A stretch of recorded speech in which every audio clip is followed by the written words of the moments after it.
அனைவருக்கும் உயராய்வு மற்றும் வேல் அலைவரிசையின் அன்பு வணக்கம். ஆயக்கலைகள் 64னையும் ஏய உணர்விக்கும் என்னம்மை தூய உருபலிங்கு போல்வாள் என் உள்ளத்தின் உள்ளே இருப்பல் இங்கு வாராது இடர். மனிதன் நாகரிகம் பெறுவதற்கு பேருதவியாக இருந்தவை அவன் சிறிது சிறிதாக கற்றுக்கொண்ட பல வகை தொழில்களேயாகும். மனிதனுடைய வாழ்விற்கு பயன்படுகிற எல்லா தொழில்களையும் கலைகள் என்றே கூறப்படுகிறது.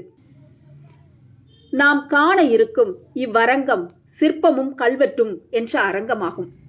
சிற்பங்கள், கல்வெட்டுகள் இவற்றில் வெளிப்படும் தமிழரின் அழகியலையும் மரபையும் நுட்பங்களையும் மாணவர்கள் உணர வேண்டும் என்பதற்காகவே இவ்வரங்கம் நிகழ்த்தப்படுகிறது.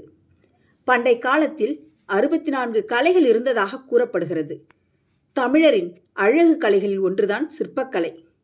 மயிலை சீனி வேங்கடசாமி கூறும்போது, நமது சிற்பங்கள் அயல் நாட்டு சிற்பங்களைப் போன்று வெறும் அழகியல் காட்சி பொருள்களாக மட்டும் இல்லாமல் காட்சிக்கு அப்பால் சென்று கருத்துகளையும் உணர்ச்சிகளையும் ஊட்டுகின்றன என்று கூறுகிறார். மேலும் வை கணபதி அவர்கள் குறிப்பிடும்போது, நம் நாட்டு சிற்பக்கலை மரபின் சிறப்பு இயல்புகளில் ஒன்று ஆடற்கலையின் இலக்கணங்களையும் இக்கலையில் புகுத்தியதாகும் என்று குறிப்பிடுகிறார். ஆகவே அப்படிப்பட்ட சிற்பக்கலையை நம் மாணவர்கள் உணர வேண்டும் என்ற நோக்கில் தமிழ்நாடு கோயில் சிற்பங்கள் என்ற தலைப்பில் தமிழ்நாடு முழுவதும் உள்ள சிற்பங்களை நம் கண் முன்னே தமது உரையால் காட்சிப்படுத்துகிறார் அம்மையார் பா. ஷீலா அவர்கள். இவர் பல நூல்களையும் பல ஆய்வுக் கட்டுரைகளையும் உலக அளவில் வழங்கியுள்ள முனைவர் பா. ஷீலா அவர்கள் தஞ்சை தமிழ் பல்கலைக்கழக சிற்பத்துறையின் பேராசிரியர் மற்றும் துறை தலைவராக இருந்து வருகிறார். அம்மையார் ஷீலா அவர்களுக்கு நன்றி கலந்த வணக்கத்தை உரித்தாக்குகின்றேன். மேலும் உங்கள் சார்பிலும் என் மகிழ்வான வணக்கத்தை தெரிவித்துக் கொள்கின்றேன்.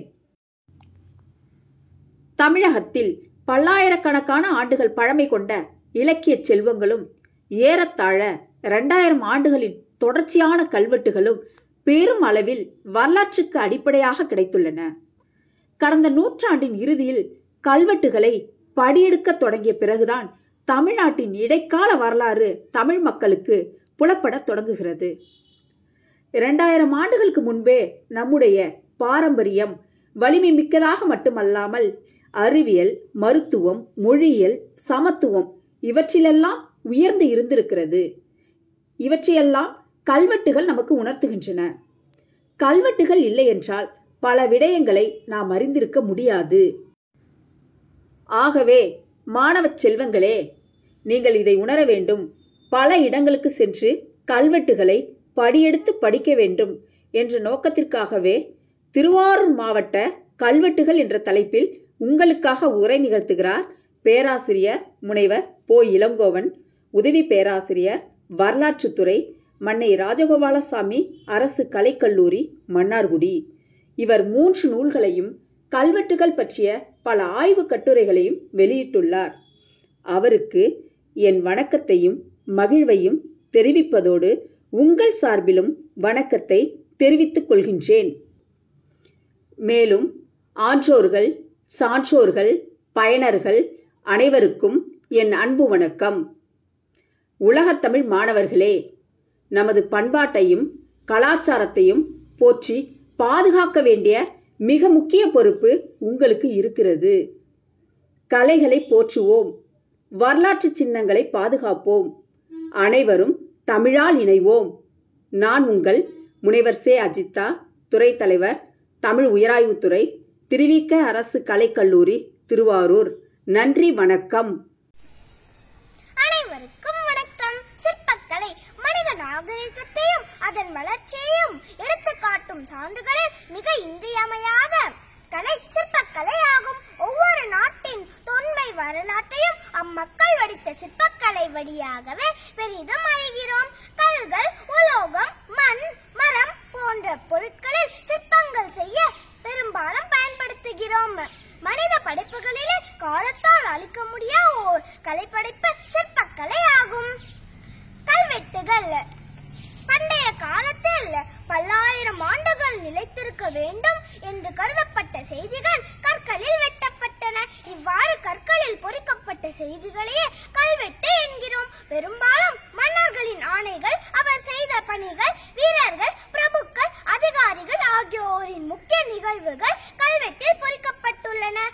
கோயில்கள், குகைகள், பொது மண்டபங்கள் என பொது இடங்களில் கல்வெட்டுகள் அதிகமாக காணப்படுகின்றன.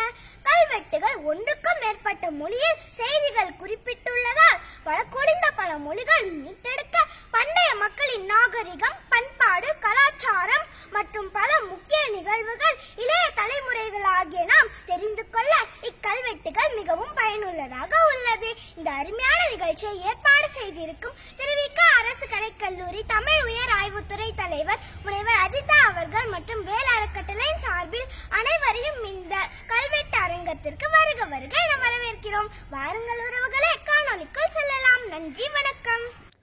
அனைத்து தமிழ் நெஞ்சங்களுக்கும் அன்பு வணக்கம். இது வேல் மற்றும் உயராய்வு அலைவரிசையின் சிறப்பு காணொளி தொகுப்பு. இந்த சிறப்பு அரங்கத்திற்கு உங்களை வரவேற்பது உங்கள் விக்னேஸ்வரி ஜெயச்சந்திரன். வாருங்கள் நண்பர்களை, காணொளிக்குள் செல்வோம். மனிதன் தோன்றிய ஆரம்ப காலகட்டத்தில் கற்களை ஒன்றோடு ஒன்று தீட்டி நெருப்பை மூட்டி உணவை சுட்டு உண்டு வந்தான். ஆனால் ஒரு இனம் மட்டும் நாகரீக வளர்ச்சி அடைந்து கற்களை செதுக்கி சிற்பங்களாக வடிவமைத்தது.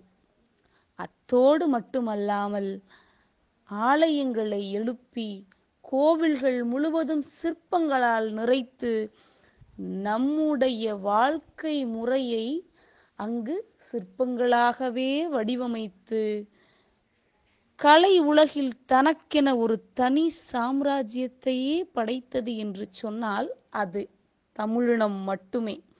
அப்படிப்பட்ட சிறப்பு வாய்ந்த தமிழகத்தின் கோயில்களில் உள்ள சிற்பங்களின் சிறப்புகளை பற்றி நம்முடைய செம்மையுற உரையாற்ற வருகிறார் முனைவர் ப. ஷீலா, பேராசிரியர் மற்றும் துணைத் தலைவர், சிற்பத்துறை, தஞ்சை தமிழ் பல்கலைக்கழகம்.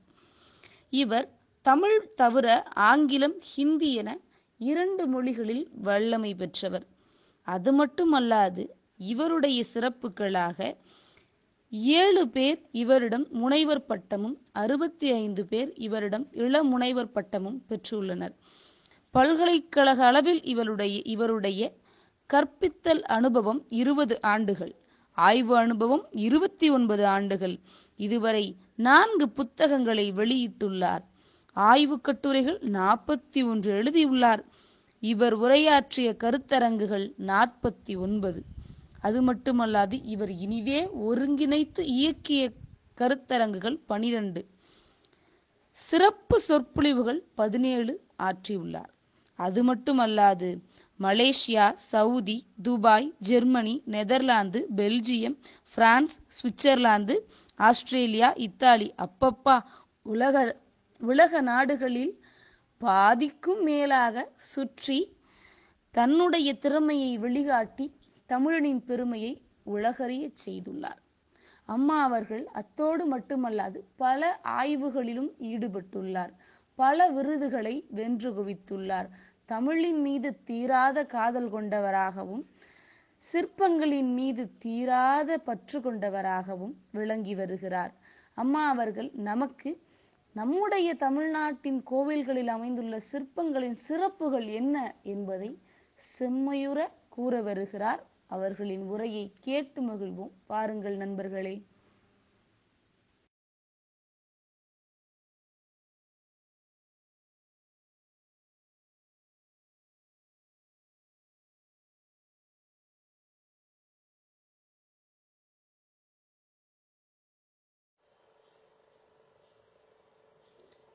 தமிழ் கூறும் நல்லுலகிற்கு எனது பணிவான வணக்கம்.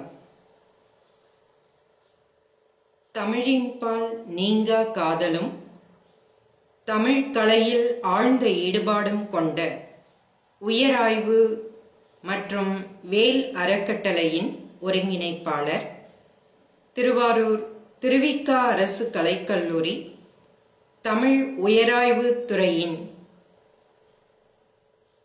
தலைவர் முனைவர் சே. அஜிதா அவர்களுக்கு எனது நெஞ்சார்ந்த வணக்கத்தினையும் நன்றியினையும் தெரிவித்துக் கொள்கிறேன். இந்நிகழ்ச்சி சிறப்புற அமைய உதவி புரியும் மாணவ செல்வங்களுக்கு எனது உளமார்ந்த பாராட்டுக்களை தெரிவித்துக் கொள்கிறேன். மேலும் தமிழ் பண்பாட்டின் அனைத்து கூறுகளையும் உலகிற்கு உணர்த்தும் வகையில் அமைந்துள்ள இந்நிகழ்ச்சி வெற்றி பெற எனது மனமார்ந்த வாழ்த்துக்கள். கலைகள் மிகுந்த பெருமையுடையது தமிழ்நாடு. தாம் கருதிய வடிவத்தை தக்க பொருளில் உருவாக்கும் சீர்மிகு கலை சிற்பக்கலை. சிற்பம் என்பது கண்ணையும் கருத்தையும் கவரவல்லது. உள்ளதை உள்ளவாறு வடிக்காது, உள்ளதை உணர்ந்தவாறு ரசானுபவம் தோன்றுமாறு கலைத்திறன் மிக்க படைப்பது சிற்பக்கலை. இது கலை, சமயம், தத்துவம் ஆகிய அம்சங்களை உள்ளடக்கியது. சிற்பக்கலையின் வரலாறு மிகவும் தொன்மையானது. தொல்பழங்காலத்தில் நடுகற்களாக தோற்றம் கொண்டு படிப்படியாக வளர்ச்சி பெற்று பிற்காலத்தில் உலகமே வியக்கும் வண்ணம் பேரெழில் சிலைகளாக சிற்ப செல்வம் வளர்ந்துள்ளது. பொதுவாக சிற்ப செல்வங்களை காணும் பொழுது முழு சிற்பம், புடைப்பு சிற்பம் என இருவகைப்படுத்தலாம். ஒரு பொருளின் முன்பின் இருபுறங்களையும் முழுமையாக புலப்படுத்துவது முழு உருவச் சிற்பம் எனப்படும். அவ்வாறின்றி பொருள்களின் ஒரு புறம் மட்டும் புலப்படுவது புடைப்புச் சிற்பமாகும். தமிழ்நாட்டு சிற்பக்கலை ஏனைய எழிற்கலைகளைப் போலவே பெரும்பாலும் சமயத்தை ஒட்டியே வளர்ந்தது. நமது சிற்பக்கலைக்கும் மேனாட்டு சிற்பக்கலைக்கும் அடிப்படை வேறுபாடு உண்டு. மேலை நாடுகளில் மாந்தர்களின் இயற்கை வடிவை தோற்றப்பொழிவு துலங்குமாறு சிற்பமாக்கும் முறை பெருவழக்கில் உள்ளது. நம் நாட்டில் தெய்வ வடிவங்களே அன்றும் இன்றும் முதன்மை பெறுகின்றன. இது தெரிந்தே கைக்கொள்ள பெற்ற தமிழ் நெறியேனலாம். சிற்பக்கலை பற்றி எடுத்தியம்பும் பல நூல்கள் உள்ளன. அதில் குறிப்பாக ஆகமம், புராணம், சிற்ப சாஸ்திரங்கள் போன்றவை ஆகும். இந்த சிற்பக்கலையை தொழில்நுட்பத்துடன் கூடிய தேர்ச்சி பெற்ற கலைஞனே சிற்பி என அழைக்கப்படுவான். சிற்பியானவன் சிற்பக்கலை அறிவு, உண்மையை உய்த்துணரும் ஆற்றல், தெய்வ பக்தி என்ற 3 தலைச்சிறந்த பண்புகளை கொண்டிருக்க வேண்டும். சிற்பி கல், மண், மரம், செம்பு, சுதை, தந்தம், வண்ணம், இரத்தினம், சுடு சர்க்கரை, மெழுகு முதலான 10 பொருட்களில் உருவங்களை உருவாக்கும் வல்லமை பெற்றிருக்க வேண்டும். தமிழுக்கு அகத்தியன் போல் சிற்பக்கலைக்கு மயனே ஆசானாவான். இறையுருவை நமது விருப்பத்திற்கிணங்க அமைக்க முடியாது. கல் எடுப்பு முதல் பிரதிஷ்டை செய்யும் வரை பல்வேறு சடங்கு சம்பிரதாயங்கள் இதில் பின்பற்றப்படும். சிற்ப அளவுகள் கணக்கச்சிதமாக பின்பற்றப்பட்டு வடிவமைக்கப்படும் சிற்பங்களே வணங்கத்தக்கவைகளாகும். அவை தெய்வீக சிற்பங்கள் என்று அழைக்கப்படும்.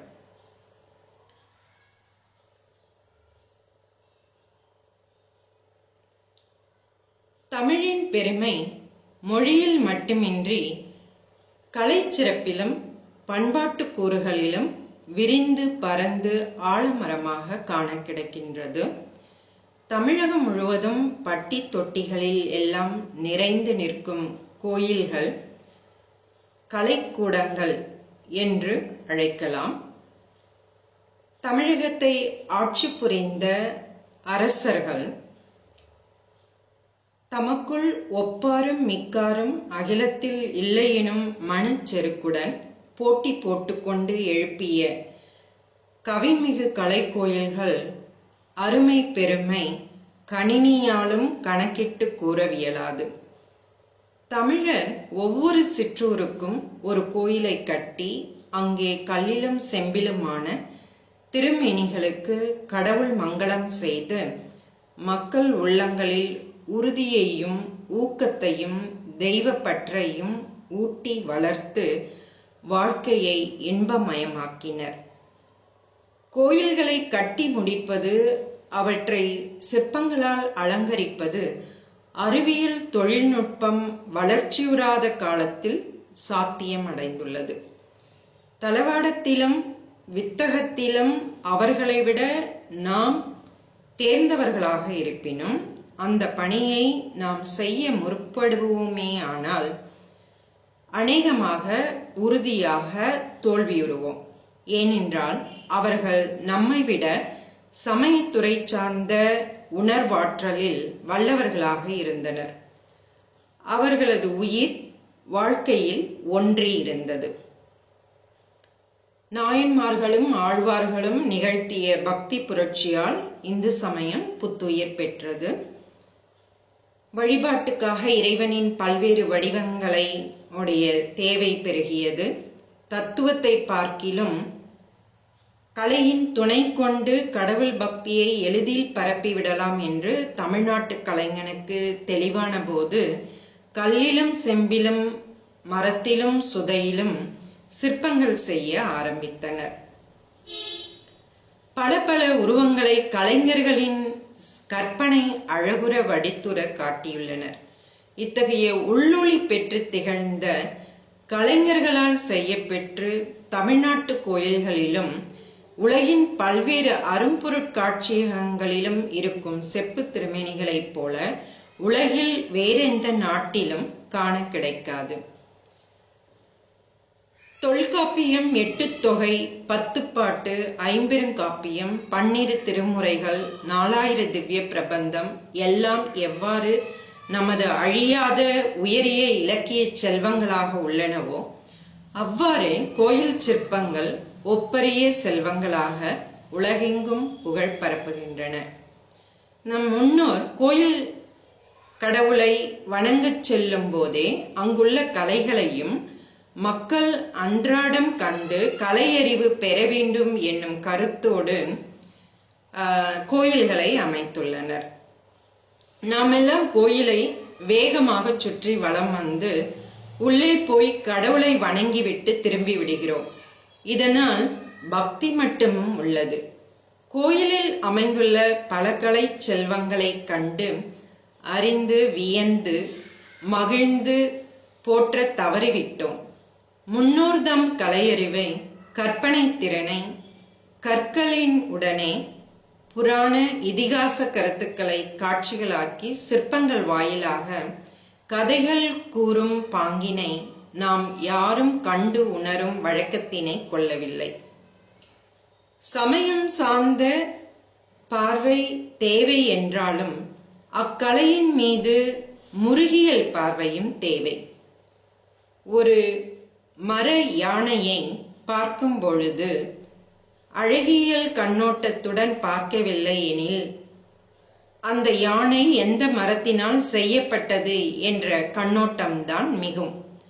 ஆனால் அழகியல் பார்வையுடன் அந்த யானை சிற்பத்தை நாம் பார்க்கும் பொழுது மரம் தெரியாது, அந்த யானையினுடைய அழகுதான் தெரியும்.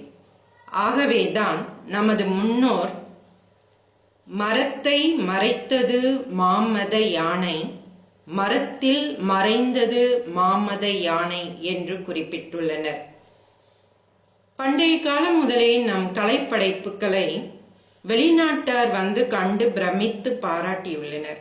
இப்பொழுதும் பிற நாட்டார் இங்கு வருவதற்கும் நம் ஊர் கோயில்களை பார்த்து மகிழ்ந்து செல்வதற்கும் நம் பழங்கலைகளை ஆராய்வதற்கும் நம் முன்னோர்களின் படைப்புகளே காரணங்களாக அமைந்துள்ளன. பழங்காலத்து இசை, நாட்டியம், ஓவியம், சிற்பம், செப்பு படிமம், கோயில் கட்டிடங்கள் முதலியவையே வெளிநாட்டாரிடம் பெரும் மதிப்பை ஏற்படுத்தியுள்ளன. சிற்பங்களின் அருமை பெருமைகளை வரலாற்றுணர்வுடன் எடுத்துச் செல்வோர் ஒரு சிலர்தான் உள்ளனர். அவர்களால் எல்லோரும் ஓரளவு கலையறிவை பெற வாய்ப்புள்ளது. அவ்வகையில் இந்நிகழ்ச்சியும் ஒரு துணையாக, வழிகாட்டியாக உருவாகியுள்ளது. இது பாராட்டத்தக்க நல்ல முயற்சியாகும். இது மாதிரியான நிகழ்ச்சிகளால் எல்லோரும் கோயில் சிற்பங்களை புதிய நோக்கில் பார்த்து அறியும் நிலை உருவாகி பெறவும், கலைவளம் பெருகும். பக்தியோடு பல கலைகளும் வளர்ந்திடும். அவரவர் ஊர்களில் உள்ள கோயில்களின் பெருமையை, சிறப்புகளை அறிந்து இனிமேலாவது அக்கலை கோயில்களை போற்றி பாதுகாப்பார்கள் என்று நம்புகிறேன். கல்லும் கதை சொல்லும் என்பது பழமொழி. எல்லா கல்லும் கதை சொல்லுமா? சிற்பியின் கைப்பட்ட கல்லெல்லாம் கதை சொல்லும். ஆதியில் மனிதன் இயற்கை சக்திகளாகிய சூரியன், காற்று, மழை, நெருப்பு முதலியவற்றை தெய்வங்களாக வணங்கினான்.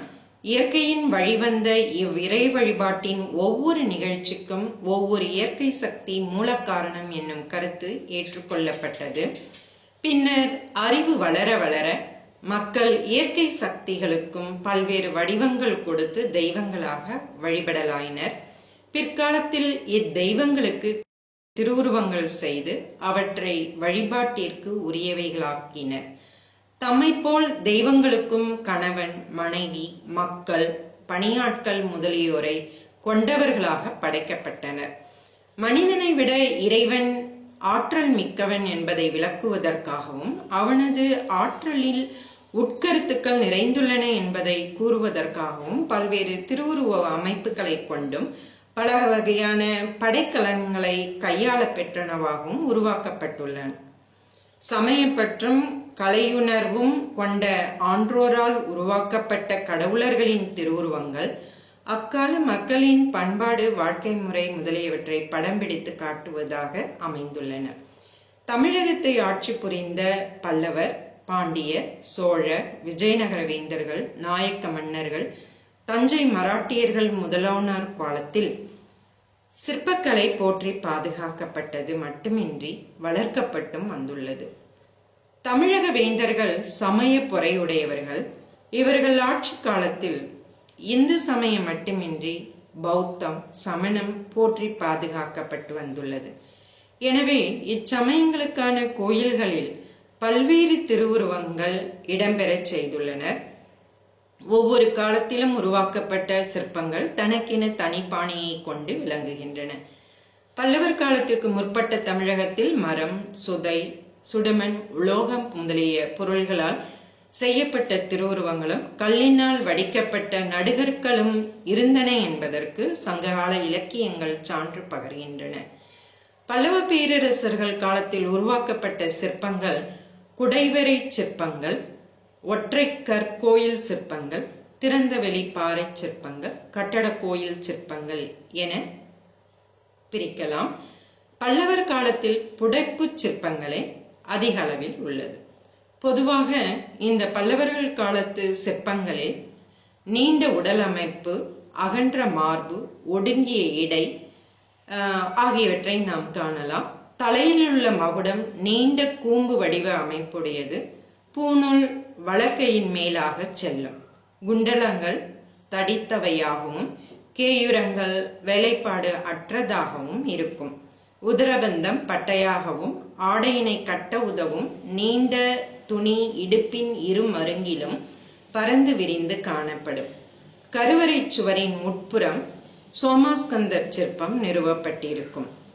இத்தகைய சிறப்பு கூறுபாடுகளை பல்லவ சிற்பங்கள் கொண்டிருக்கும். அதில் குறிப்பிடத்தகுந்த சிற்பங்கள்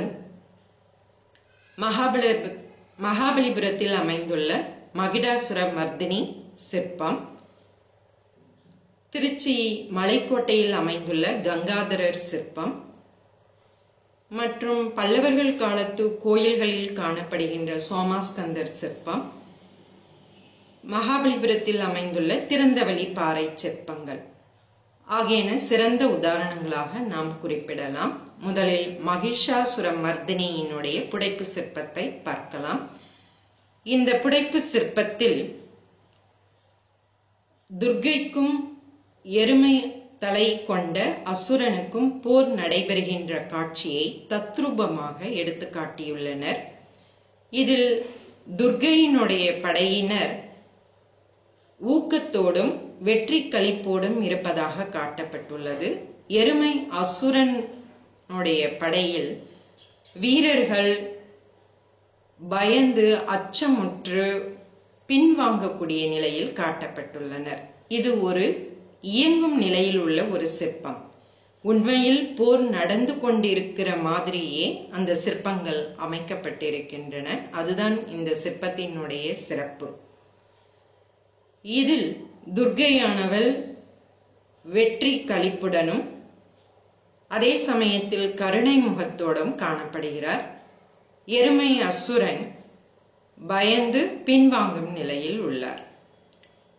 அடுத்தபடியாக கங்காதரர் சிற்பம். இந்த சிற்பம் திருச்சி மலைக்கோட்டையில் அமைந்துள்ளது. இந்த சிற்பம் இந்தியாவின் பல்வேறு கோயில்களில் காணப்படினும் மலைக்கோட்டையில் உள்ள பல்லவர் குடைவரையில் அமைந்துள்ள இந்த சிற்பம் உலக புகழ்பெற்ற சிற்பமாகும். இது ஒரு ஸ்லேடை சிற்பத்துக்கு சிறந்த உதாரணமாகும். தமிழ் இலக்கியங்களில் ஸ்லேடை பாடல்கள் இருப்பதைப் போல சிற்பங்களிலும் ஸ்லேடை சிற்பங்கள் உண்டு. அவற்றை டபுள் என்டெண்டர் என்று குறிப்பிடுவோம். இந்த கங்காதரர் சிற்பத்தில் அவருடைய சிவனுடைய தலையில் உள்ள ஒரு ஜடையில் கங்கை அமர்ந்துள்ள காட்சி காணப்படும். அதை கண்ட உமா பார்வதி ஊடல் கொண்டு சிவனுக்கு அருகாமையில் நிற்கின்ற கோலத்தில் காணப்படும். அதே சமயத்தில் சிவன் ஆழகால விஷத்தை உண்டு அந்த விஷம் அவரோட கழுத்தோடு நிற்பதை காண்பிப்பதற்காக சிற்பியானவன் கற்சிற்பத்தில் அந்த நஞ்சு கழுத்து வரை நின்றதை காண்பிக்க முடியாததனால் அதை அந்த நாகப்பாம்பை அந்த சிவனுடைய கையில் பிடித்திருக்குமாறு செய்துள்ளார். இது ஒரு மிகச்சிறந்த ஸ்லேடை சிற்பத்துக்கு உதாரணமாகும். அடுத்தபடியாக சோமாஸ்கந்தர் சிற்பம். இது பல்லவர்கள் கால கோயிலின் கருவறையின் உட்புறத்தில் அமைந்திருக்கும் சுவர்களிலே செதுக்கப்பட்டிருக்கும். இந்த சிற்பத்தில் சோ என்பது இறைவனையும் மா என்பது அன்னையையும் இறைவனுக்கும் இறைவிக்கும் இடையில் ஸ்கந்தர் காணப்படுவார். இது ஒரு இல்லற வாழ்க்கைக்கு ஒரு சிறந்த குடும்பத்திற்கு சிறந்த உதாரணமாகும். இந்த சிற்பம் ராஜசிம்ம பல்லவனினுடைய மனம் கவர்ந்த சிற்பமாக அமைந்துள்ளது. அடுத்தபடியாக திறந்தவெளி பாறை சிற்பங்களுக்கு வருவோம். இது மகாபலிபுரத்தில் அர்ஜுனன் தவக்காட்சி. இது உலகிலேயே மிகப்பெரிய புடைப்பு சிற்பமாக கருதப்படுகிறது. இதில் சிற்பி 3 உலகையும் படைத்து காட்டியுள்ளான். மேலுலகம், பூலோகம், பாதாள உலகம். இந்த புடைப்பு சிற்பத்தின் நடுவில் வானிலிருந்து இறங்கும் கங்கையினுடைய வடிவை காண்பித்துள்ளார்கள். இந்த மேலுலகில் தேவர்களும் வித்யாதரர்கள் கிண்ணறர்களுடைய உருவங்களும், பூலோகத்தில் அருவியில் நீராடும் நாகர்கள், நாக கண்ணியர்கள் மற்றும் ஒரு சிறு கோயில், அதன் முன்பாக அர்ஜுனன் தவம் செய்யும் காட்சியும் அவர் பாசுபதம் சிவபெருமானிடமிருந்து பாசுபதம் பெறும் காட்சியும் மற்றும் காடுகளில் இருக்கின்ற விலங்குகளினுடைய சிற்பங்கள், புலி, மான், இது மாதிரியான சிற்பங்களும் காட்டப்பட்டிருக்கும். அதே போல் கங்கை வானுலகிலிருந்து பூலோகத்தில் பாய்ந்து பிறகு அவர் பாதாள உலகிற்கு இறங்குகின்ற காட்சி காட்டப்பட்டுள்ளது. அதில் பாதாள உலகில் வாழுகின்ற ஜந்துக்களும் காட்டப்பட்டிருக்கும். அதற்கு அருகாமையில் கோவர்தன மலை காட்சி இருக்கும். இதில் கோவர்தனன் கிருஷ்ணன் தனது சுண்டு விரலால் அந்த கோவர்தன மலையை தாங்கி நின்று ஆயர்குல மக்களை காப்பாற்றுகின்ற நிகழ்ச்சி சிற்பமாக வடிவமைக்கப்பட்டுள்ளது. இதில் ஆயர்குல மக்களினுடைய அன்றாட வாழ்க்கை சித்திரமாக அதில் செதுக்கப்பட்டுள்ளது.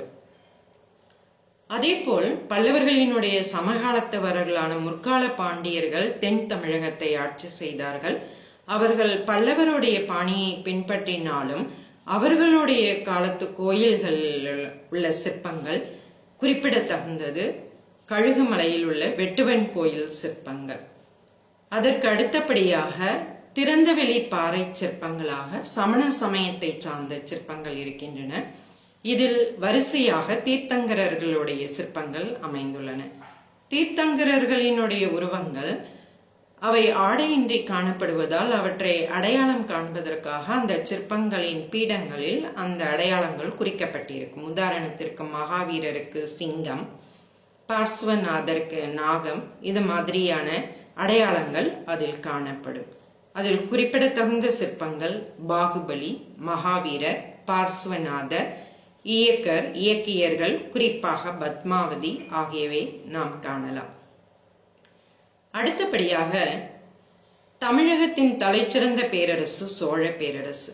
இக்காலம் கோயில்களின் பொற்காலம் என அழைக்கப்படுகிறது. முற்கால சோழர் கால சிற்பங்கள் உடல் அமைப்பில் மென்மைத்தன்மையும் முகத்தில் கருணையையும் நாம் காணலாம். கோயில்களினுடைய அடித்தளத்தில் சிற்றுருவச் சிற்பங்கள் காணப்படும்.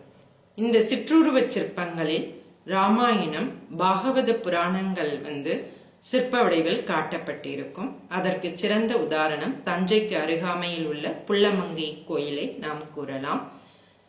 அடுத்தபடியாக கும்பகோணம் நாகேஸ்வரர் கோயிலில் அமைந்துள்ள அரசியினுடைய உருவம்.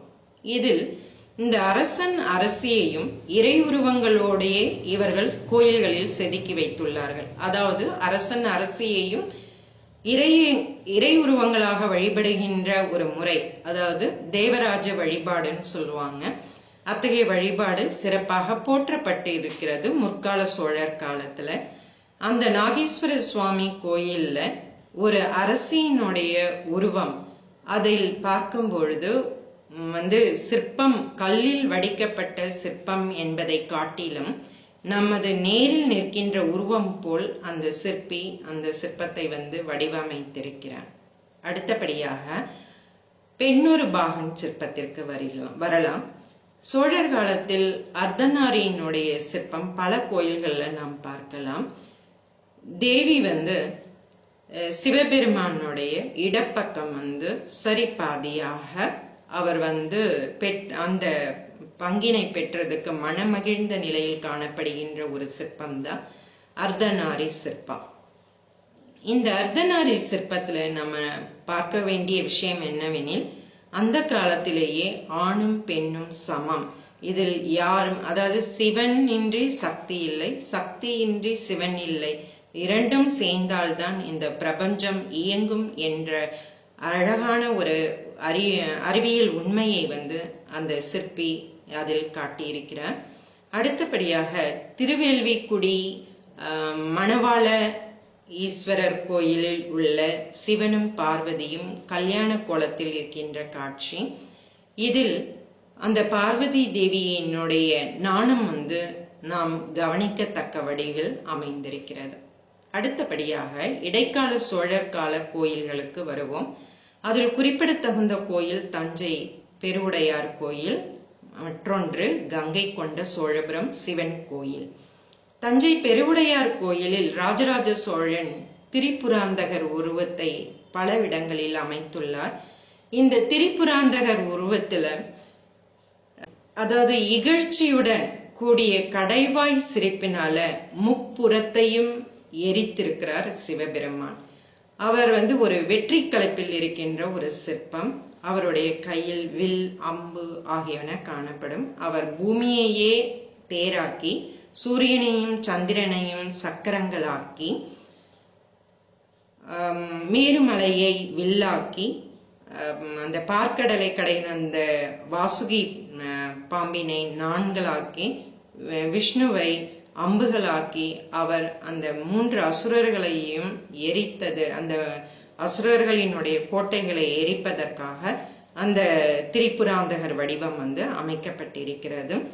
இது உண்மையில் ராஜராஜ சோழனுடைய வெற்றியை வந்து கொண்டாடும் வகையில இந்த சிற்பம் அமைந்திருப்பது. ஆகையால் தான் இந்த தஞ்சை பெருவுடையார் கோயில திரிபுராந்தகருடைய உருவம் அந்த கோயில் கருவறையின் அதாவது விமானத்தின் மாடங்கள்ல அமைக்கப்பட்டிருக்கிறது. அதற்கு அடுத்தபடியான ஒரு கோயில் ராஜேந்திர சோழனால் அமைக்கப்பட்ட கங்கை கொண்ட சோழபுரம் கோயில். இந்த கோயிலில் உள்ள சிற்பங்கள் எல்லாம் அதி அற்புதமானவை. இதுல குறிப்பிடத்தகுந்தது நடராஜருடைய சிற்பம். சிற்பங்களுக்கெல்லாம் சிகரம் வைத்தார் போன்று அமைக்கப்பட்ட சிற்பம் எதுவெனில் நடராஜருடைய சிற்பம் தான். கோயில்தோறும் இன்றைக்கு நடராஜர் இருக்கிறார் என்றால் அதற்கு காரணம் என்னவெனில் சோழர் காலத்தில் செய்து கொடுக்கப்பட்ட ஒரு கலை பணியாகும். இந்த கங்கை கொண்ட சோழபுரத்து நடராஜரினுடைய பாதத்தின் அடியில் வந்து காரைக்கால் அம்மையாருடைய உருவம் வந்து அமைக்கப்பட்டிருப்பது வந்து நமக்கு தேவாரங்களையும் பெரிய புராணத்தையும் நமக்கு நினைவுபடுத்துகிறது. நடராஜர் சிற்பம் இந்த பிரபஞ்ச இயக்கத்தை வந்து குறிக்கக்கூடிய மிக முக்கியமான சிற்பம். 5 தொழில்களை குறிக்கிறது. ஒன்று படைத்தல், மற்றொன்று அழித்தல், 3வது காத்தல், 4வது அருளல், 5வது மறைத்தல். இதில் அவரது மேல் வலது கையில் உள்ள உடுக்கை படைத்தல் தொழிலையும், இடக்கையில் உள்ள அக்னி அழித்தல் தொழிலையும், அபயம் கீழ் வலது கையில் உள்ளது அது காத்தல் தொழிலையும் குறிக்கும். வீசிய கையானது அவருடைய தூக்கிய திருவடி, அந்த இறைவடியை சேர்ந்தோமேயானால் நமக்கு முக்தி கிடைக்கும் என்கின்ற அருளுதலை குறிக்கிறது. அவரது ஊன்றிய பாதம் முயலகன் மீது அமைந்துள்ளது. முயலகன் என்பது இங்கு ஆணவத்தை குறிக்கும். அந்த ஆணவத்தின் மீது அவர் நின்று ஆனந்த தாண்டவம் ஆடுகின்ற அந்த காட்சியில அந்த மறைத்தல் தொழிலை அந்த ஊன்றிய திருவடி குறிக்கிறது. ஆக நடராஜருடைய சிற்பமானது 5 தொழில்களையும் குறிக்கக்கூடிய ஒரு பிரபஞ்ச நடனமாக அமைந்துள்ளது, பாராட்டத்தக்கது. இந்த கோயிலில் மற்றொரு சிற்பமும் அமைந்துள்ளது. சோழர் கால சிற்பக்கலைக்கு சிகரம் வைத்த ஒரு சிற்பம் எதுவெனில் சண்டேஸ்வர அனுகிரக மூர்த்தி. இந்த சிற்பமும் ஒரு ஸ்லேடை சிற்பம் தான். சிவபெருமான் வந்து தனது கொன்றை மாலையை எடுத்து சண்டேஸ்வரருக்கு மகுடம் சூட்டுகின்ற காட்சி. இந்த காட்சியை மற்றொரு பொருளிலும் எடுத்துக்கொள்ளப்படுகிறது. அதாவது ராஜேந்திர சோழன் அவன் மேற்கொண்ட போர்களில் எல்லாம் வெற்றி அடைந்தான் என்பதற்காக சிவபெருமானே அந்த ராஜேந்திர சோழனுக்கு தனது கொன்றை மாலையை மகுடமாக அவனது தலையில் சூட்டியுள்ளார் என்று 2 பொருள்களில் ஸ்லேடை சிற்பமாக இந்த சிற்பம் அமைந்துள்ளது, பாராட்டத்தக்கது. இடைக்கால சோழர்களுக்கு பிறகு பிற்கால சோழர்கள் ஆட்சி செய்தார்கள் தமிழகத்தை. அவர்களுடைய காலத்து கோயில் சிற்பங்களை நாம் மேலக்கடம்பூர் அமிர்தகடேஸ்வரர் கோயில், தாராசுரம் கோயில், திரிபுவனம் கோயில் ஆகிய கோயில்களில் நாம் காணலாம். இந்த கோயில் சிற்பங்களில் அதிக அலங்கார வேலைப்பாடுகள் காணப்படும். ஆடையின் மடிப்பு, பூ வேலைப்பாடு, சற்று கூர்மையான மூக்கு, புருவங்கள் தெளிவாக அமைக்கப்பட்டிருக்கும். இந்த பிற்கால சோழர்கால சிற்பங்களினுடைய அம்சங்கள்ல சாளுக்கியரினுடைய கலைப்பாணியின் ஆதிக்கத்தை நாம் பார்க்கலாம். இதுல மிக முக்கியமானது என்ன, ஒரு போரினை குறிக்கக்கூடியது, அதில் சைவம் மேலோங்கியதை காட்டக்கூடிய ஒரு சிற்பம். சிவபெருமான் ஒரு சரபம் போன்ற ஒரு உருவை எடுத்துள்ளார். அந்த விஷ்ணுவினுடைய அந்த நரசிம்ம அவதாரத்தின் போது அவருடைய கோபத்தை தணிப்பதற்காக சிவபெருமான் நரசிம்ம அவதாரம் கொண்ட விஷ்ணுவை தூக்கி செல்லுகின்ற காட்சியானது காட்டப்பட்டிருக்கும். இது அக்காலத்து சைவ வைணவ போட்டியை நமக்கு காட்டுகின்றது.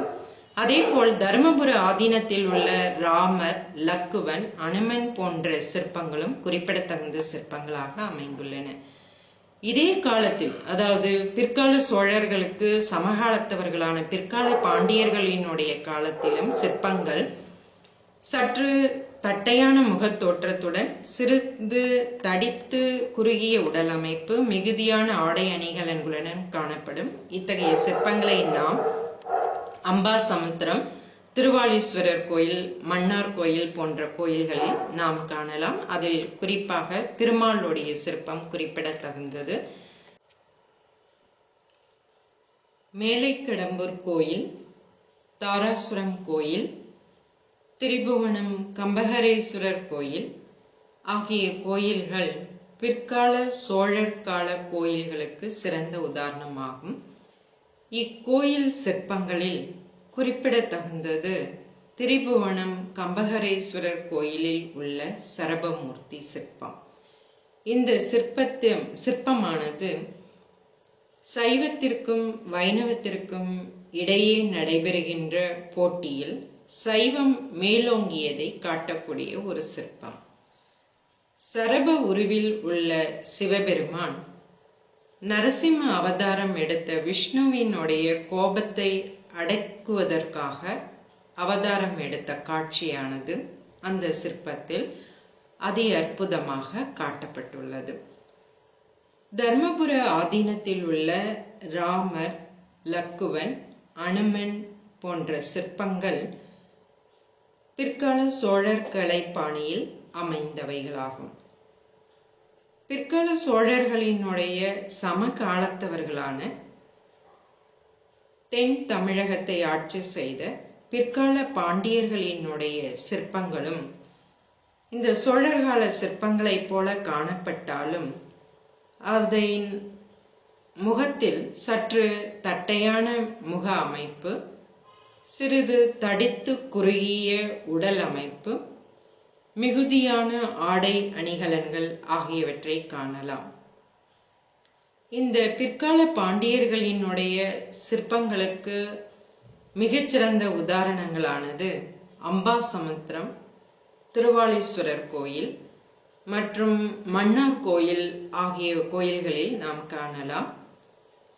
இந்த பிற்கால பாண்டியர்களினுடைய கோயில்களில் காணப்படுகின்ற திருமாலினுடைய நெடிய தோற்றத்துல அவரது மேல் இரு கைகளில் சங்கும் சக்கரமும், கீழ் இரு கைகளில் அபயமும் கதாயுதமும் காணப்படும். சகல ஆடை ஆபரணங்களுடன் திருமாலினுடைய சிற்பமானது காணப்படும். பாண்டியர்களுக்கு பிறகு தமிழகமானது விஜயநகர பேரரசர்களின் ஆட்சிக்கு உட்பட்டது. இந்த விஜயநகர வேந்தர்களினுடைய ஆட்சி காலத்து கோயில்களுக்கு மிகச்சிறந்த உதாரணம் காஞ்சி வரதராஜ பெருமாள் கோயில், வேலூர் ஜலகண்டேஸ்வரர் கோயில், திருவரங்கம் கோயில் ஆகிய கோயில்களை நாம் குறிப்பிடலாம். இந்த விஜயநகர வேந்தர்களினுடைய கோயில் சிற்பங்கள் நீண்டு தடித்த உடல், கம்பீரத்துடன் பருத்து திரண்ட மார்பகங்கள், தசை மிகுந்த உடல்கள், மூக்கு கூர்மையாகவும் புருவங்கள் நன்கு மேலாக தெளிவாக காட்டப்பட்டுள்ளது. தலை அலங்காரம் ஒரு புறம் முடிய பெற்ற முடிச்சாகவோ உச்சி கொண்டையாகவோ இருக்கும். இந்த சிற்பங்களில் பெண் சிற்பங்களில் ரவிக்கையும் புடவையும் காட்டப்பட்டிருக்கும். அதே போல தலை அலங்காரங்களில் பார்க்கும் பொழுது நெற்றிச் சுட்டி, அரை சந்திர அணி, ஜிமிக்கி, நெற்றியில் கோவி நாமம் மற்றும் தோள்களில் சங்கு சக்கரம் போன்ற அடையாளங்கள் பொறிக்கப்பட்டிருக்கும். இந்த விஜயநகர வேந்தர்களின் காலத்து மண்டபங்களில் தூண்களில் குதிரை மற்றும் போர் வீரர்களினுடைய காட்சியானது நமது கண்களுக்கு விருந்தளிக்கக்கூடியனவாகும். இவர்களுடைய கோயில்களில் திருமால் அவதாரங்கள், அவருடைய மிக முக்கியமான 10 அவதாரங்களானது தூண்களிலும் தனி உருவங்களாகவும் செதுக்கப்பட்டிருக்கும்.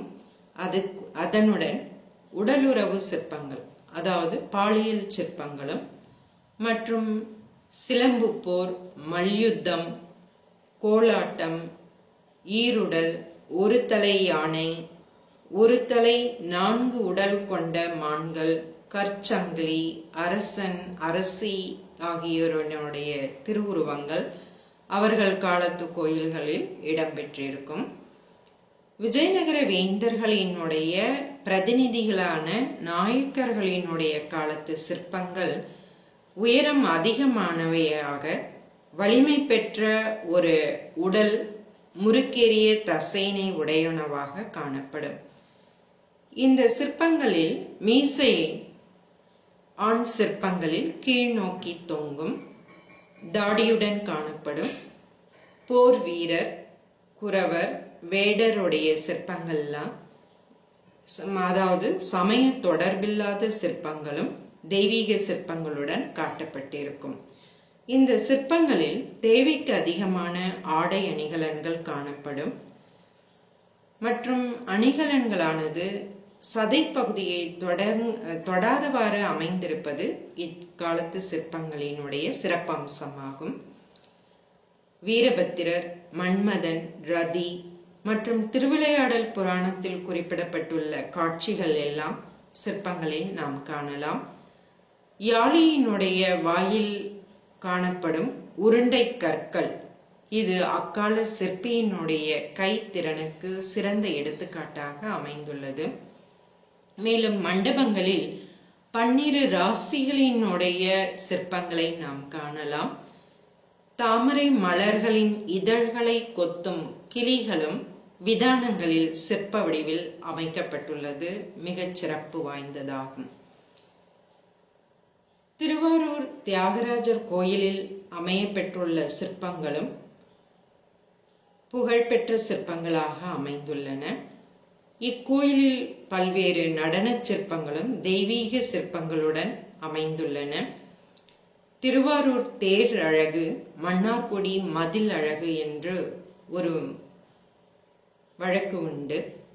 அந்த அளவிற்கு மன்னார்குடியும் அதிலுள்ள சிற்பங்களும் மிக சிறப்பு வாய்ந்தவனையாகும். தஞ்சை நாயக்கர்களுக்கு பிறகு தஞ்சை மராட்டியர்கள் ஆட்சி செய்தனர். அவர்களினுடைய ஆட்சி காலத்தில் பல்வேறு சிற்பங்கள் காணப்படுகின்றன. அதனை தஞ்சாவூர் மற்றும் பல்வேறு பகுதிகளில் நாம் காணலாம். குறிப்பாக மன்னார்குடி மல்லிநாதர் கோயில்ல அவர்களுடைய காலத்து சிற்பங்கள் இடம்பெற்றிருக்கின்றன. இந்த சிற்பங்கள்ல சமண கோயில் சிற்பங்கள்ல குறிப்பிடத்தகுந்தது மல்லிநாதர், ரிஷபதேவர், பத்மாவதி, தர்மதேவி, பிரம்மதேவி, ஜுவாலமாலினி, க்ஷேத்திரபாலர், மகாவீரர் போன்ற சிற்பங்களை நாம் குறிப்பிடலாம். இந்த தஞ்சை மராட்டியருடைய சிற்பங்களில் மிக முக்கியமானது தஞ்சை கலைக்கூடத்தில் உள்ள சரபோஜியினுடைய சிற்பம். இச்சிற்பத்தை 1807 இங்கிலாந்து நாட்டு சிற்பி பிளாக்ஸ்மேன் என்பவர் இத்தாலி நாட்டு சலவை கற்களால் செய்து அளித்துள்ளார். அந்த சரபோஜியினுடைய ஆடை மடிப்புகள் கவனிக்கத்தக்கவை. அவரது தலையில் அணிந்துள்ள மகுடத்தை தலைப்பாகையை தனியாக எடுக்கலாம். அந்த அளவிற்கு மிக அற்புதமாக இந்த சிற்பத்தை செய்து அளித்துள்ளார்கள். தமிழகத்து கோயில்களில் உள்ள சிற்பங்களின் வாயிலாக அக்காலத்தினுடைய பண்பாட்டு சிறப்பினை நாம் அறிந்து கொள்ளலாம். ஏனென்றால் சிற்பங்கள் என்பவை முழு முதற் சான்றுகளாக திகழ்கின்றன. அது மட்டுமல்லாமல் அது அந்த சிற்பம் செய்யப்பட்ட காலத்தினுடைய பண்பாட்டினை காண்பிப்பதினால் அதனை கால கண்ணாடி என்றும் அழைப்பார்கள். அந்த வகையில் தமிழர்களினுடைய இறை வழிபாட்டில் காணப்படுகின்ற ஒருமைப்பாட்டினை குறிப்பிடும் சிற்பங்கள் பல உள்ளன. அதில் குறிப்பாக தமிழரின் சங்ககாலத்தில் அழைக்கப்பட்ட கொற்றவையானது வட இந்திய பண்பாட்டுடன் இணைக்கப்பட்டு துர்க்கையாக்கப்பட்டால், அதேபோல் தமிழரினுடைய முருக கடவுள் வட இந்திய கலப்பினால் சுப்பிரமணியர் என்று அழைக்கப்படுகிறார். துர்க்கையினுடைய அதாவது கைகளில் சங்கு சக்கரம் கொடுக்கப்பட்டு அவர் விஷ்ணுவினுடைய தமக்கை ஆக்கப்பட்டுள்ளார். இது எல்லாம் இறை வழிபாட்டில் ஒருமைப்பாட்டினை காட்டக்கூடிய சிற்பங்கள். அதேபோல் சமய காழ்ப்பும் ஒரு சில நேரங்களில் இருந்துள்ளது. அதற்கு சிறந்த உதாரணமாக சரபமூர்த்தியை குறிப்பிடலாம். பிறகு திருமாலுக்கு அருள் புரியும் மூர்த்தி, பிரம்மனின் தலையை கொய்த மூர்த்தி, மச்சவதாரத்தை கொக்கு வடிவம் கொண்டு கொள்ளும் சிவனுடைய கோலம், லிங்கத்தை வணங்கும் கூர்ம அவதாரம் போன்ற சிற்பங்களை நாம் குறிப்பிடலாம். அதேபோல் தமிழக வேந்தர்கள் சமய பொதுநோக்கு உடையவர்கள். அவர்கள் காலத்தில் சைவம், வைணவம், பௌத்தம், சமணம் போன்ற அனைத்து சமயங்களுடைய சிற்பங்களும் மற்றும் கோயில்களும் இடம்பெற்றுள்ளது பாராட்டத்தக்கது. இது அக்கால மக்களினுடைய சமய பொது நோக்கினை காட்டக்கூடிய அம்சங்களாகும். பிறகு சமய இணைப்பு சிற்பங்களும் காணப்படுகின்றன. சிவன், பிரம்மா, விஷ்ணு 3 கடவுளர்களையும் இணைத்து தத்தாத்ரேயர் என்ற சிற்பமானது வணங்கப்பட்டுள்ளது. அதேபோல் அரியும் அரணும் சேர்ந்து, அதாவது சிவனும் விஷ்ணுவும் சேர்ந்து ஹரிஹரன் என்கின்ற சிற்பம், ஆணும் பெண்ணும் சேர்க்கப்பட்டு அர்த்தநாரி சிற்பம், வேழ முகத்தானுடைய சிற்பம், இந்திரனுடைய வாகனமான யானை முருகனுக்கும் வாகனமாக்கப்பட்டுள்ளது. அது மட்டுமல்லாமல் இறை உருவங்களிடையே கணவன், மனைவி, மக்கள், மருகன், மைத்துனன் போன்ற உறவு முறைகளும் கையாளப்பட்டுள்ளது. திருவிழாக்கள் பெருக பெருக கோயில்களில் சிற்பங்களினுடைய தேவையும் பெருகியது. ஆகினால் சிற்பங்கள் அதிக அளவில் வடிவமைக்கப்பட்டன.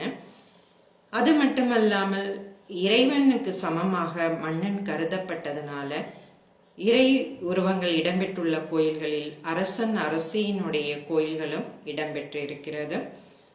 அது மட்டுமல்லாமல் சமய சான்றோர்களும் வழிபாடு செய்யப்பட்டுள்ளனர். குறிப்பாக அப்பர், சம்பந்தர், சுந்தரர் போன்ற தேவார நாயன்மார்களும் ஆழ்வார்களும் மற்றும் சந்தானாச்சாரியார்களும் போன்ற பல்வேறு சமய சான்றோர்களும் சிற்ப வடிவில் கோயில்களில் வடிவமைக்கப்பட்டிருக்கிறார்கள். பத்தினிக்கு கோயில்கள் கட்டப்பட்டிருக்கிறது. அதில் குறிப்பாக கண்ணகி கோட்டத்தை நாம் குறிப்பிடலாம். அது மட்டுமல்லாமல் பல்வேறு கிராமங்களில் தீப்பாய்ந்தாள் கோயிலும் காணப்படுகிறது. நடுகர்களும் இறந்த போர் வீரர்களின் நினைவாக வழிபாடு செய்யப்பட்டு வருகிறது. போர் வீரம் பற்றிய சிற்பங்களும் அமைந்துள்ளன. இதனுடன் உடலியல் சிற்பங்களும், அதாவது பாலியல் சிற்பங்களும் கோயில்களில் இடம்பெற்றுள்ளன. அதற்கான காரணம் தமிழரினுடைய வாழ்வியல்ல அறம், பொருள், இன்பம் இது 3ம் இடம்பெற்று இருப்பதனால இதுவும் கோயில்கள்ல இந்த பாலியல் சிற்பங்களும் இடம்பெற்றிருப்பதாக குறிப்பிடப்படுகிறது. அது மட்டுமல்ல, இயற்கை காட்சிகளும் இதில் இடம்பெற்றிருக்கின்றன. பல்வேறு இயற்கை பொருள்கள் சிற்பங்களாக மரம், விலங்கு, பறவைகள் போன்றவை இடம்பெற்றிருக்கின்றன. வரலாற்று செய்திகளை தாங்கி நிற்கும் சிற்பங்களும் உள்ளன. அதில் குறிப்பாக வைகுந்த பெருமாள் கோயிலில் 2ஆம் நந்திவர்மனினுடைய முடிசூட்டு விழாவானது புடைப்பு சிற்பங்களாக கல்வெட்டுக்களுடன் பொறிக்கப்பட்டுள்ளது, பாராட்டத்தக்கதும். இத்துடன் இசை, நாட்டியம் போன்ற பல்வேறு சிற்பங்கள் கோயில் தோறும் இருக்கின்றன. அதில் தஞ்சை பெருவுடையார் கோயிலில் உள்ள நடனக்கரண சிற்பங்கள், கும்பகோணம் சாரங்கபாணி கோயிலில் உள்ள சிற்பங்கள், சிதம்பரம் நடராஜர் கோயிலில் உள்ள சிற்பங்கள் ஆகியன நடனத்தின் பல்வேறு கோலங்களை நமக்கு இன்றும் பறைசாட்டி கொண்டிருக்கின்றன. இதை தவிர வானூல் அறிவும் ஜோதிட கலையும் சார்ந்த சிற்பங்களும் இடம்பெற்றிருக்கின்றன. ஆகவே உலகத்தாரை திரும்பி பார்க்கின்ற வகையில் நமது கோயில்களும் சிற்பங்களும் வடிவமைக்கப்பட்டுள்ளன. அத்தகைய கலை செல்வங்களை அழியாது பாதுகாக்க வேண்டிய கடமை நமது கடமையாகும். ஆகவே இத்துடன் வாய்ப்பிற்கும் செவி சாய்ப்பிற்கும் நன்றி கூறி விடைபெறுகிறேன். நன்றி, வணக்கம். உலகில் தோன்றிய மனித இனம் பல்வேறு குழுக்களாக பிரிந்து பல்வேறு இடங்களுக்கு இடம்பெயர்ந்து எப்படி வாழ வேண்டும் என்ற நாகரீகத்தை தேடிக் கொண்டிருக்கையிலே ஒரே ஒரு இனம் மட்டும் இப்படித்தான் வாழ வேண்டும் என்ற நாகரீகத்தை கற்றுத்தந்தது. அத்தோடு மட்டுமல்லாமது ஏதோ பிறந்தோம் வாழ்ந்தோம் மடிந்தோம் என்றில்லாமல் உலகறிய செய்ய வேண்டும் தன்னுடைய இனத்தின் பெருமையை என்பதற்காக பல்வேறு அரிய கலைகளை செய்து அதனை வரலாற்றில் பதிவு செய்தும் வைத்தது. எப்படி தெரியுமா? கல்வெட்டுக்களின் மூலம். அவ்வளவு சிறப்பு வாய்ந்த கல்வெட்டுக்களின் சிறப்புகளை மேலும் மெருகூட்டி நம்முடையே பகிர வருகிறார் முனைவர் போ.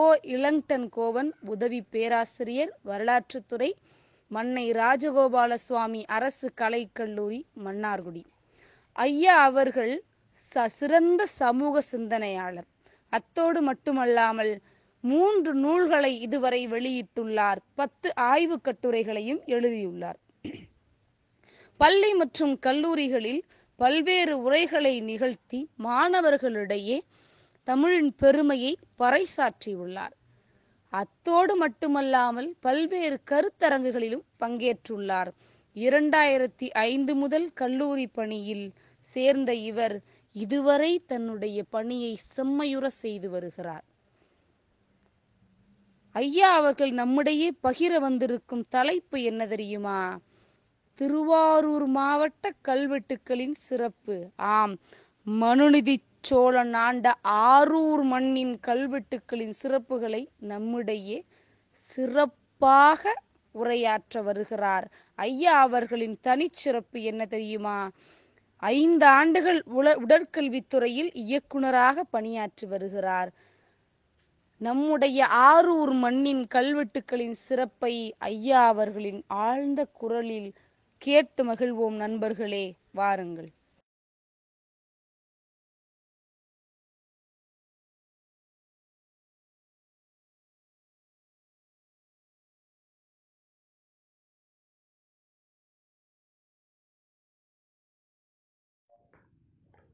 அனைவருக்கும் என்னுடைய அன்பான வணக்கங்கள். திருவாரூர் திருவிக அரசு கலைக்கல்லூரி தமிழ் துறையின் சார்பாக வெளியிடக்கூடிய இந்த காணொளி காட்சியின் மூலமாக பல்வேறு பயன்பாடுகளை மாணவர் சமுதாயமும் பொதுமக்களும் பெறுகிறார்கள். இந்த நிகழ்வுகளை பார்க்கின்ற பொழுது உண்மையிலேயே மிக பெருமையாக இருக்கிறது. இந்த நிகழ்வுக்கு முன்னெடுப்பாக இதை ஒருங்கிணைத்து செல்லக்கூடிய தமிழ் துறையினுடைய தலைவர் முனைவர் அஜிதா அவர்களை மனமாற நான் பாராட்டுகிறேன். இந்த நிகழ்வுகள் எதிர்கால தலைமுறையினருக்கு ஒரு மிகப்பெரிய வழிகாட்டியாக அமையும். இந்த நிகழ்வில் நானும் பங்கெடுத்து கொண்டு சில கருத்துக்களை ஆதாரங்களின் அடிப்படையில் அறிவு சார்ந்த முறையில் வழங்குவதினால் எதிர்கால தலைமுறையினருக்கு பயனளிக்கும் என்று நம்புகிறேன். இப்படி கருத்துரையை வழங்க வாய்ப்பு வழங்கிய இந்த தமிழ் துறையினுடைய உயராய்வு மையத்திற்கு என்னுடைய மனமார்ந்த பாராட்டுகளையும் நன்றிகளையும் தெரிவித்துக் கொள்கிறேன். நான் உங்களோடு ஒரு சில நிமிடங்கள் சில தகவல்களை பரிமாறிக்கொள்வதிலே மற்றற்ற மகிழ்ச்சி அடைகிறேன். நான் உங்களோடு கலந்துரையாட இருக்கும் தலைப்பு திருவாரூர் மாவட்ட கல்வெட்டு சிறப்புகள். இந்த மாவட்டத்தினுடைய சிறப்புகளை பல்வேறு வகைகளிலே நாம் கண்டிருக்கின்றோம்.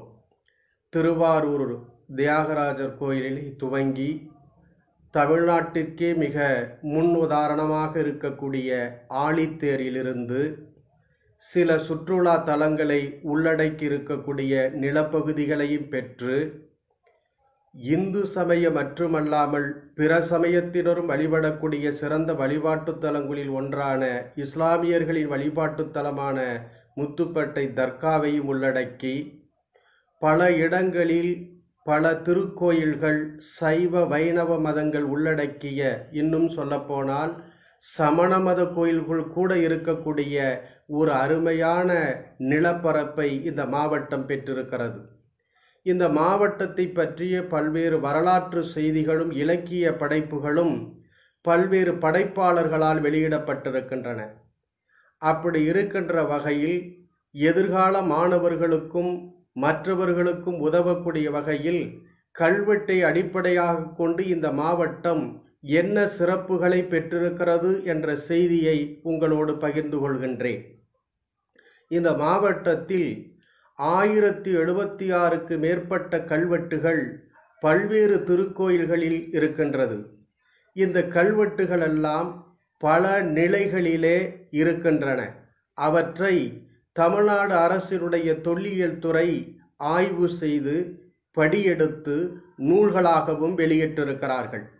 அப்படி வெளியிடக்கூடிய இந்த கல்வெட்டுகளிலே என்ன சிறப்புகள் இருக்கிறது, இந்த சிறப்புகள் எந்த காலத்தில் தொடங்கி இருக்கின்றது என்று பார்த்தால், இந்த மண்ணினுடைய வரலாறும் என்பது சங்க காலம் தொடங்கி ஆங்கிலேயர் ஆட்சி காலம் வரை பல்வேறு வம்சத்தர்களால் ஆளப்பட்டிருக்கிறது. சோழர்கள், பல்லவர்கள், மராட்டியர்கள், இப்படி பல வம்சத்தை சார்ந்தவர்கள், விஜயநகர அரசர்கள், பாண்டியர்கள் என்று பல அரச பரம்பரையினரால் இங்கு ஆளப்பட்டிருக்கிறது. குறிப்பாக சொல்ல வேண்டும் என்று சொன்னால், கிபி 800 இந்த வரலாற்றின் தொடக்கம் கல்வெட்டை அடிப்படையாக கொண்டு தொடங்கி 1900 வரை ஆண்டுகளில் கல்வெட்டுகளின் படைப்புகளை இந்த மண்ணிலே நாம் பார்க்க முடிகிறது. குறிப்பாக ஏன் கல்வெட்டு சிறப்புகளை கொண்டு இவற்றை நாம் விளக்க வேண்டும் என்று சொன்னால், இந்த எந்த ஒரு ஆய்வையும் நாம் மேற்கொள்கிற பொழுது, எந்த ஒரு நூலையும் நாம் எழுதுகின்ற பொழுது இலக்கியங்களையும் கல்வெட்டுகளையும் மிக சிறந்த ஆதாரங்களாக வைத்து எழுதுகிறோம். அதில் காணக்கூடிய இந்த கல்வெட்டு இன்னும் ஒரு படி மேலே சென்று இலக்கியங்களை விட இந்த கல்வெட்டுகள் உண்மைத்தன்மையை பிரதிபலிக்கக்கூடிய ஆவணங்களாக நாம் பார்க்கிறோம். அப்படி பார்ப்பதற்கு காரணம், இலக்கியங்கள் இடைச்செருகல்கள் இருக்கலாம் என்று ஆய்வாளர்களும் ஒப்புக்கொண்டிருக்கிறார்கள். ஆனால் கல்வெட்டுகளை அப்படி இடைச்செருகல்கள் இருப்பதற்கான வாய்ப்புகள் இல்லை. அப்படி கல்வெட்டுகளை மாற்ற வேண்டுமென்றால் அந்த கல்வெட்டுகள் பயனற்றதாக போய்விடும். வேண்டுமானால் ஆட்சியாளர்களை பற்றிய கல்வெட்டுகள் சில சிறப்புகளை, பெருமைகளை சேர்த்து கூறும் வகையில் இருக்கலாம். அப்படி இருக்கக்கூடிய இந்த கல்வெட்டுகளை கொண்டு இந்த திருவாரூர் மாவட்டத்தில் என்னென்ன சிறப்புகள் மூலமாக இந்த மாவட்டம் சிறப்பு பெற்றிருக்கிறது, எதன் அடிப்படையில் இந்த கல்வெட்டுகளை நாம் சிறந்த கல்வெட்டுகளாக சொல்கிறோம் என்று இதை முதலிலே திருவாரூர் தியாகராஜர் கோயில் கல்வெட்டுகளில் இருந்து தொடங்குகிறேன்.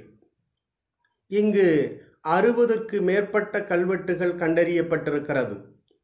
அந்த கல்வெட்டுகளில் எல்லாம் நன்கொடைகள் தான் பெருமளவில் இடம்பெற்றிருக்கின்றன. உண்மைதான். ஏனென்று சொன்னால், திருக்கோயில்களை பராமரிப்பதற்காக பொதுமக்களும் ஆட்சியாளர்களும் பல நன்கொடைகளை வாரி வழங்கியிருக்கிறார்கள். அந்த செய்திகளெல்லாம் கல்வெட்டிலே இடம்பெற்றிருக்கிறது. அந்த நன்கொடைகள் காசுகளாகவும் நிலங்களாகவும் தானியங்களாகவும் ஆடுகளாகவும் வழங்கியிருக்கிறார்கள். அப்படி இடம்பெறக்கூடிய அந்த கல்வெட்டுகளிலே ஆடுகளை தானங்களாக கொடுத்திருக்கிறார்கள். அதில் கல்வெட்டில் காணப்படக்கூடிய சொற்கள் சாவா மூவா பேராடுகள் என்று அழைக்கப்படுகிறது. அதற்கு நிறைய பொருள் விளக்கம் சொல்லப்பட்டிருக்கிறது. ஆட்டை தானமாக கொடுத்து விட்டால் 100 ஆடு 106 ஆடு என்று கொடுக்கப்பட்டு அந்த ஆட்டை பெறக்கூடியவர்கள் அதை வைத்து பராமரித்து கிடைக்கக்கூடிய லாபத்தில் திருக்கோயில்களுடைய விளக்கரிக்கை எண்ணெய்களை தானமாக கொடுத்தார்கள். ஆடுகளின் எண்ணிக்கை எப்பொழுதும் குறையாமல் இருக்க வேண்டும். அப்படி சாவா மூவா என்றால் ஆடுகள் இறந்து விட்டாலோ மூப்பெய்து இறந்து விட்டாலோ அதற்கு இணையான ஆடுகள் அங்கு இருக்க வேண்டும். அதைவிட கூடுதலான ஆடுகளை அவர்கள் விற்று பயன்பெறலாம் என்று சொல்லப்பட்டிருக்கிறது. எனவே இப்படி பல வகைகளில் தானங்கள் வழங்கப்பட்டிருந்தன. திருவாரூர் கோயிலில் காணப்படும் கல்வெட்டுகளில் மிக சிறந்த கல்வெட்டாக நாம் பார்ப்பது என்னவென்றால் மாலை மாற்று கல்வெட்டு என்று சொல்கின்றோம். இதை நாகபந்த கல்வெட்டு என்று சொல்கிறோம். சித்திரை கவிதையுடன் கூடிய கல்வெட்டு. இது இந்த மாவட்டத்தில் வேற எந்த திருக்கோயில்களிலும் இல்லாத ஒரு சிறப்புமிக்க கல்வெட்டு. இது சித்திரை கவிதையாக இருக்கிறது, நாகபந்தம் என்பது மாலை மாற்று கல்வெட்டாக இருக்கிறது. இப்படி நிறைய பேர்களிலே இவை இடம்பெற்றிருக்கின்றன. இந்த கல்வெட்டுகளை போன்று பிற ஆதாரங்களை வைத்து நாம் குறிப்பாக சொல்லலாம். இப்போ மன்னார்குடிக்கு தெற்கே ஒரு 5 கிலோமீட்டர் தொலைவிலே மகாதேவப்பட்டினம் என்ற ஒரு கிராமம் இருக்கிறது.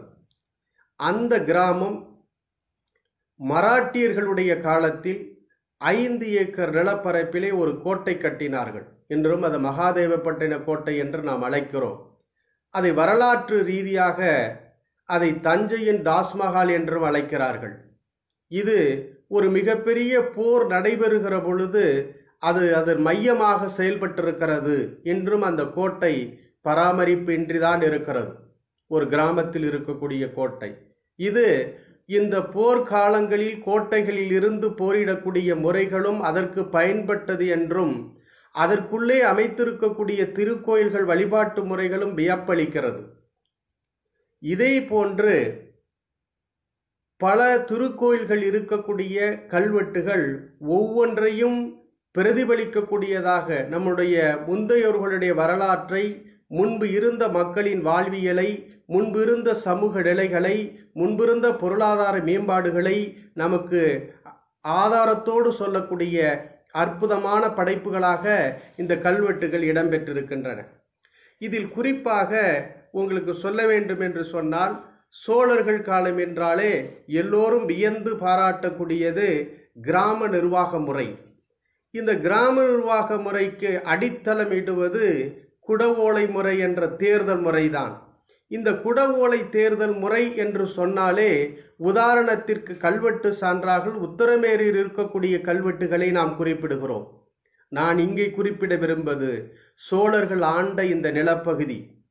இந்த சோழர்களுடைய சோழ மண்டலத்தினுடைய மைய பகுதியாக விளங்கிய இந்த திருவாரூரிலே அமைந்திருக்கக்கூடிய இடங்களில் இந்த தேர்தல் முறை பற்றிய கல்வெட்டுகள் இடம்பெற்றிருக்கிறதா? அப்போ சோழர்களுடைய நிர்வாகம் இங்கே இருந்திருக்கிறதா என்றால் 70க்கு மேற்பட்ட கல்வெட்டுகளில் நாம் இந்த குடவோலை முறையை பற்றிய சொற்கள் கிடைத்திருக்கிறது. அந்த சொற்களை ஆதாரங்களாக வைத்துதான் குடவோலை முறையிலே திருவாரூரிலே கிராம நிர்வாகம் நடந்தது என்பதை ஆணித்தரமாக நம்மளால் சொல்ல முடியும். அப்படி அந்த கல்வெட்டுகளிலே எந்த குறிப்புகளை வைத்து நாம் இதை உறுதிப்படுத்த முடியும் என்று சொன்னால், கிராமம் என்றாலே சபைகள் இருந்திருக்கிறது. அப்படி அந்த கிராம சபைக்கு நிறைய பெயர்களை நாம் உதாரணம் காட்டலாம். அத்துணை பெயர்களும் இந்த மாவட்ட திருக்கோயில்களில் அமைந்திருக்கக்கூடிய கல்வெட்டுகளிலிருந்து நாம் கண்டெடுத்த சொற்கள். திருவேலிமிழலை அதிக கல்வெட்டுகளை கொண்ட ஒரு திருக்கோயில். அதிலே திருவேலிமிழலை சபை என்ற சபை இருக்கிறது.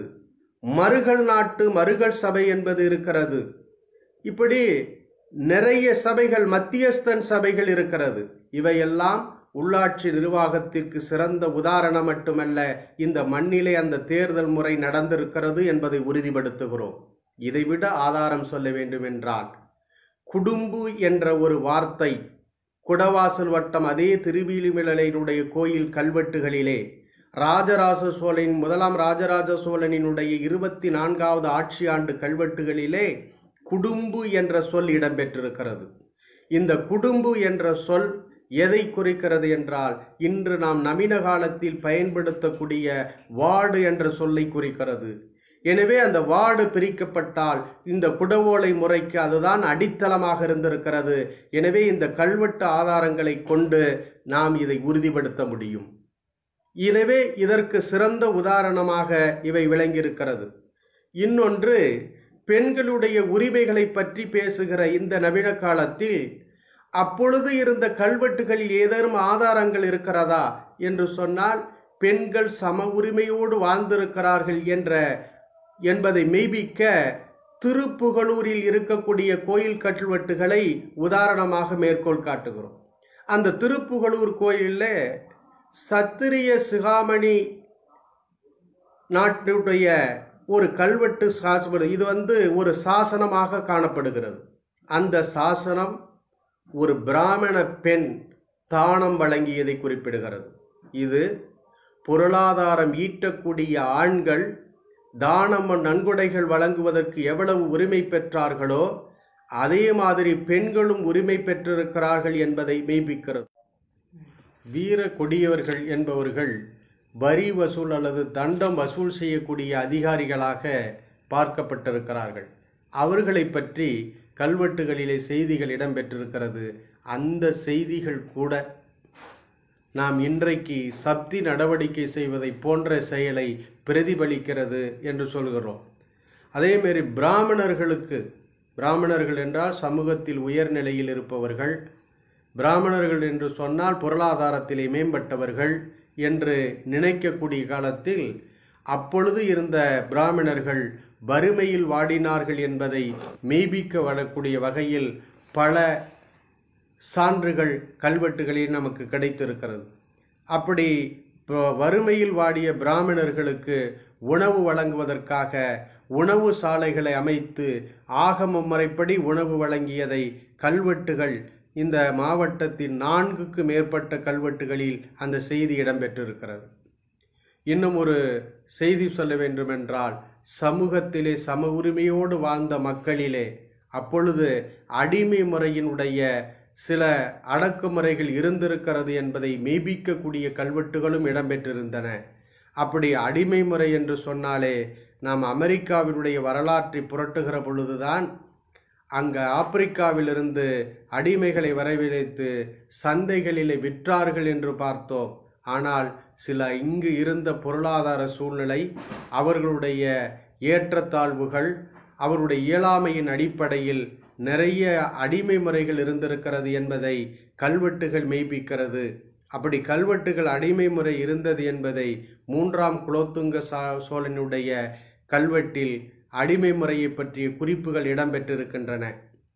இதே மாதிரி நிறைய செய்திகள் கல்வெட்டுகளிலே இடம்பெற்றிருந்தாலும் இந்த திருவாரூர் மாவட்டத்தில் மிக முக்கியமாக காணக்கூடிய ஒரு கல்வெட்டாக நாம் பார்ப்பது மன்னார்குடிக்கு தெற்கே அமைந்திருக்கக்கூடிய திருமக்கோட்டையில் இருக்கக்கூடிய திரு மெய்ஞானபுரீஸ்வரர் கோயிலில் இருக்கக்கூடிய கல்வெட்டு.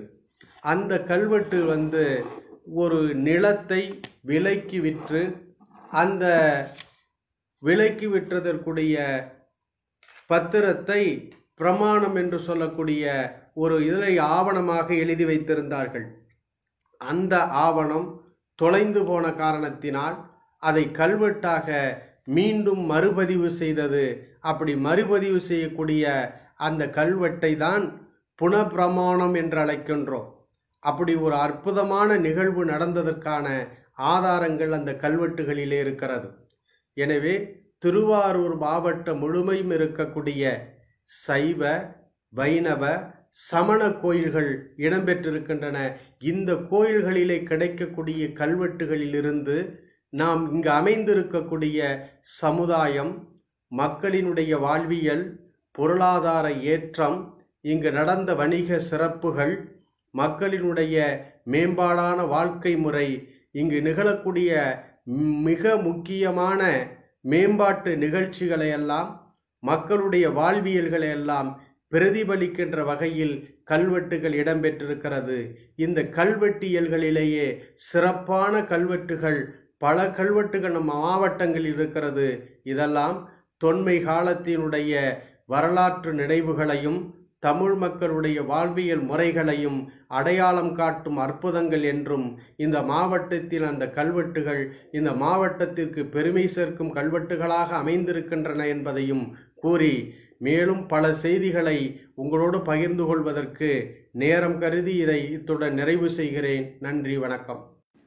இதுவரை இந்த காணொளியை முழுமையாக கண்டு ரசித்த அத்துணை பயனர்களுக்கும் எங்களுடைய நெஞ்சார்ந்த நன்றிகளை தெரிவித்துக் கொள்கிறோம்.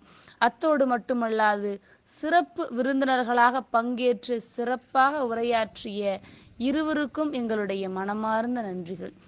இந்த காணொளியை இனிதே ஒருங்கிணைத்து இயக்கி தந்த வேல் மற்றும் உயராய்வு அலைவரிசையின் நிர்வாகியும் திருவிக அரசு கலைக்கல்லூரி தமிழ் உயராய்வுத்துறையின் தலைவருமான சே அஜிதா அம்மையார் அவர்களுக்கும் எங்களுடைய நன்றிகளை தெரிவித்துக் கொள்கிறோம். இந்த காணொளியின் சிறப்பு தொகுப்பாளினி அமிழ்தினிக்கும் இசைப்பலகை வாசித்து தந்த சிவ பிரணவனுக்கும் எங்களுடைய நன்றிகளை தெரிவித்துக் கொள்கிறோம். மீண்டும் ஒரு முறை உங்கள் அனைவருக்கும் எங்களுடைய நன்றிகளை தெரிவித்துக் கொண்டு உங்களிடமிருந்து விடைபெறுவது உங்கள் விக்னேஸ்வரி ஜெயச்சந்திரன். நன்றி, வணக்கம்.